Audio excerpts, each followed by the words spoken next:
নমস্কার। 4 পিস আলু নিয়ে এইভাবে কেটে প্রেসার কুকারে 2টি সিটি দিয়ে সিদ্ধ করে নেব। ফ্রিজে আমার পনির রয়ে গেছিলো, তাই ভাবলাম একটু পনির দিয়ে আলুর দম বানাবো। আর পনিরগুলি আমি লবণ আর হলুদ দিয়ে ভেজে নিয়েছি। এখানে কড়াই বসিয়ে পেঁয়াজ খুব লাল করে ভেজে নেব। পেঁয়াজের মধ্যে আদা রসুনের পেস্ট, হলুদ গুঁড়ো, জিরে গুঁড়ো, ধনে গুঁড়ো, লঙ্কা গুঁড়ো, কাশ্মীরি লঙ্কা গুঁড়ো দিয়ে মশলাটি খুব 2-3 মিনিট ভালো করে কষে নেব। আমার কাছে টমেটো নেই, তাই আমি একটু সস দিয়ে দিলাম। আপনারা টমেটোও দিতে পারেন, কিন্তু সস দিলে এই তরকারিটা কিন্তু খেতে বেশি ভালো লাগে। আলুগুলি সেদ্ধ হয়ে গেছে, আলুগুলি দিয়ে খুব ভালো করে কষে নেব। আর স্বাদ মতো লবণও দিয়ে দিয়েছি।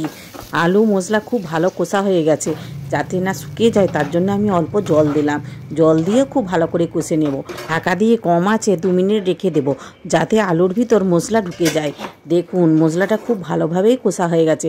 এখন ভেজে রাখা পনির দিয়ে দিচ্ছি, দিয়ে 2-1 মিনিট কষে নেব। কষে নিয়ে এখানেও আমি হাফ কাপের মতো জল দেব, দিয়ে খুব ভালো করে কষে নেব। কষে নিলেই কিন্তু রান্না রেডি।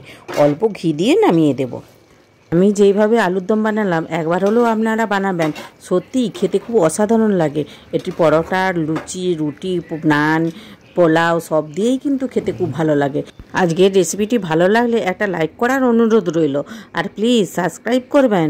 আবার দেখা হবে নতুন কিছু রেসিপির ভিডিও নিয়ে। আপনারা ভালো থাকবেন। এবার আসি।